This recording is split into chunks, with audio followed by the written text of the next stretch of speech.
What's up, everyone? Jumping in for another business video.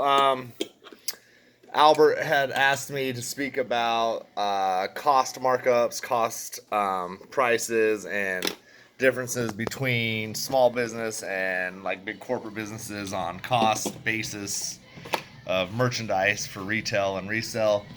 So, and honestly, kind of if you're carrying quality products as well.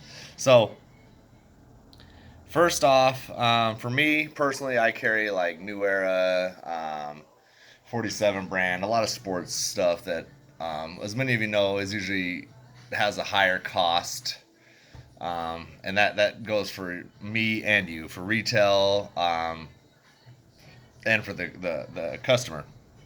So the way it works, you've got to set up an account with these places. You get your account set up and you start ordering your product. Um, at this point, you've got your business license and your resale certificate and all that. So you should, most of them won't charge you tax. So it's just a flat rate cost.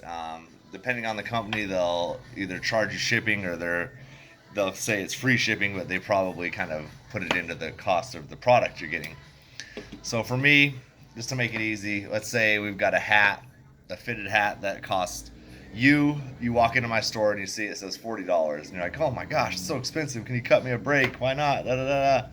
Well, there's regulations. When you're in business, there's going to be regulations on the cost. You have to keep the cost. If a company gives you the price and you sign in a contract that says, hey, I'm going to sell it at this price, I'm not going to undercut other people, so it's just a fair across the board. So I pay 20, I sell it for 40. um, but there's a lot that goes into that. I didn't make just 20 bucks real quick. You own a store, you've got overhead, you've got electric, you've got rent, you've got internet, you've got costs of just even like plastic bags, receipt paper, all sorts of things that go into this. Um, so your overhead it consists of a lot of different things. So when you sell a hat and you're paying 40 bucks, I'm not getting the entire $40, obviously. I'm making 20 off of it. Plus, if you're using a credit card, I've got to pay a fee. So I pay a fee on that. It's usually 3 to 4%. Anything that your credit card company tells you that you're getting back, like, oh, you use this card, you get 2% back. That means they're giving you part of they're charging the business owner. They're not giving you that back. They're charging us 4% and they're giving you like 1% of that back, and they're keeping the other 3%. And that's how they make their money as well. Plus, they charge a swipe fee. So anytime you swipe or insert or tap a card, I also pay, anywhere from, I want to say it's usually like 10 cents to 25 cents. I'm not 100% certain on what it is right now. So it's important that if you're going to have a credit card machine, you find a merchant. Um, I can't remember the name of it right now, but it's someone that's going to give you good fees, because a lot of times you got to watch the fine print. Like I originally had gone with Wells Fargo, and they're like, oh, you only pay like 1.7%. But in the fine print, that's if they use a Wells Fargo card. If they use if they use a U.S. Bank card or an American Express, it varies by each company, and I'm paying up to 4% on that cost. So all these things go into your sell. So by the time it's said and done, I sell a hat for $40. I paid 20, but all the fees, and if you're paying shipping on it, which I try to find companies that don't, but there's 9 out of 10 companies are going to charge you a shipping cost. So if let's say I ordered it from 47 brand and it was a $40 hat, you paid 40, and I gave you 10% off because there's a sale going on. That means that I made 30% of that. Plus, you're going to cut out about another, I would say about 10% all in all per sell for overhead costs. So, you know, by the time it's said and done, I've lost 20% of it. So, um, you know, by the time the transaction goes through and all that, you walk out and you're thinking, I spent a lot of money on this hat, which you did. I'm not taking that away, but it also, you just gotta look at the bigger picture when when a store is selling something for 50% off, generally they're just making their money back from the original cost, and then the overhead they're going to lose a little bit. So take that into consideration when you're going to run a business.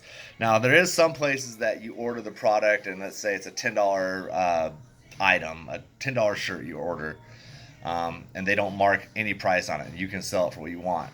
General rule of thumb, just mark it up 2 point. You know, you don't want to go up higher because people are going to kind of have an idea. Like if I pay $10 for a shirt, I'm going to sell it for 20.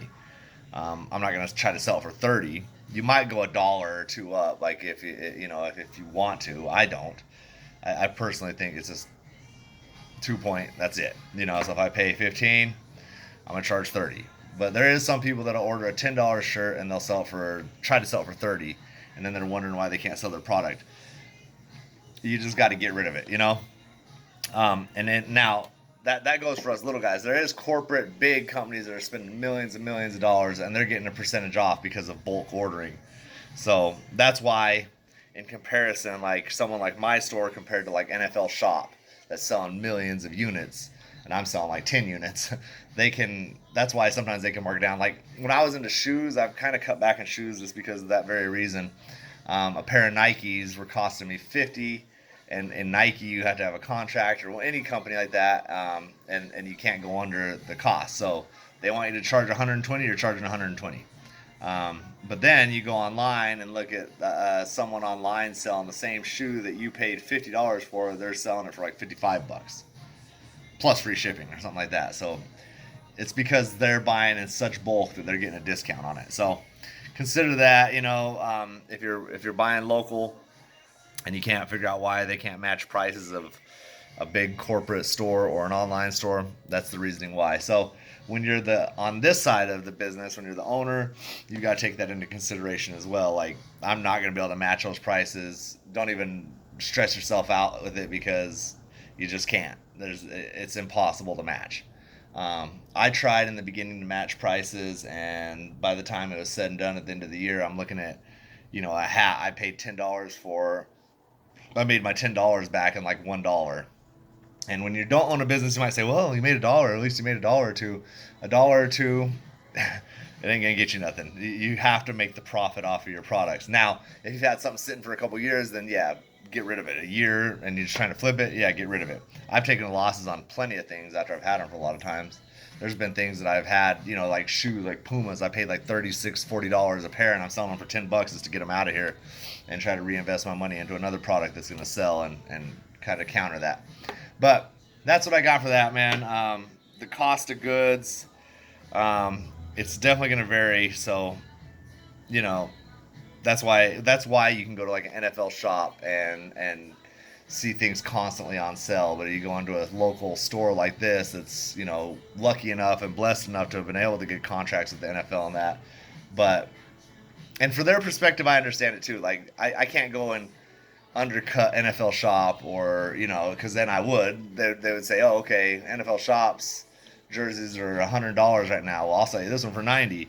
And then you start stepping on their toes, and the people that are making them millions of dollars get upset, and that's just a big mess. So that's why costs are different, and as a business owner, that's why you gotta take into consideration like your cost of your overhead. You hear people say that all the time, but your overhead is definitely a big factor.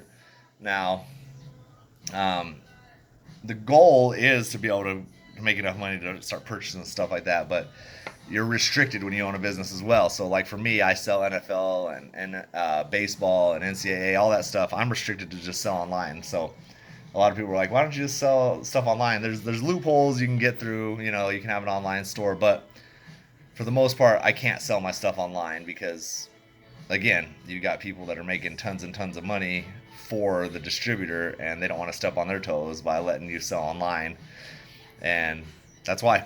So eventually you get to the point where you can make enough money, or so many years. But I know, like for me personally, I have to spend like over $1 million a year to be able to sell online, and I make nowhere near that. So it is what it is. Hopefully this helps you out. Take these things into consideration. Have a good day. Peace.